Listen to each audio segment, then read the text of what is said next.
We're now going to proceed to Filipino literature. Okay.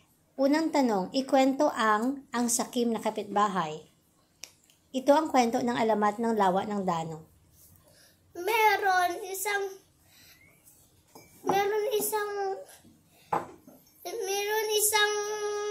babae na meron siyang mga anak. Nagtatrabaho siya. Tapos, isang araw nawalan silang pagkain, kaya ipapalit niya sa market yung isang igit niya. Ano igit? Biik. Piglet. Biik. Tapos napagod siya habang nagpupunta. Meron isang matanda na babae. Tapos sabi niya, ipapalit ko yan, tara.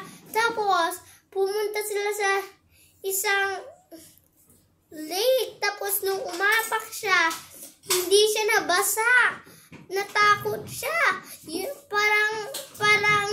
Parang hindi daw siya nalulunod. Parang soft pillow lang.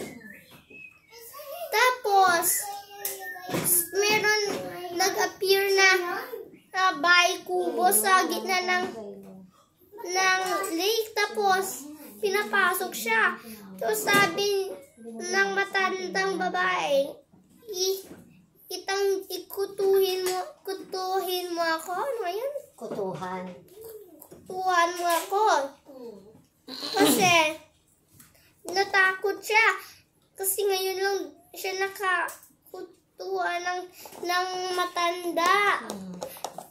Nung tinutuhan niya, marami mga maliit na mga snake sa loob.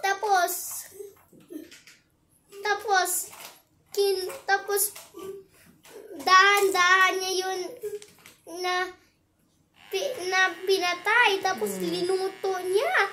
Tapos nilagay niya sa skull ng tao. Sabi niya, kainin mo ito. Tapos binigyan siyang mga pagkain. Isang parang root ng ano ngayon?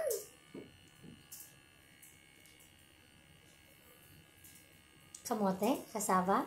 Root ng kamote. Tapos yung isa naman kanin. Stinorm niya yung kanin. So, sabi ng matanda, i-store mo ito yung kanin sa storage. Tapos ito naman, lutuin mo, tapos hatiin mo.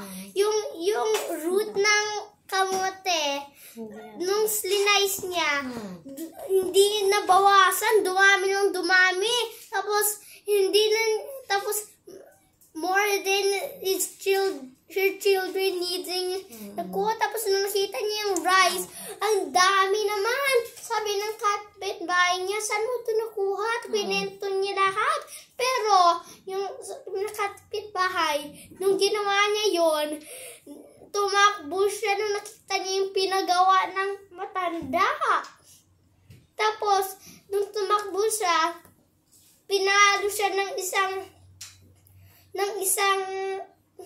bat. Tapos nag-turn siya to a pine tree.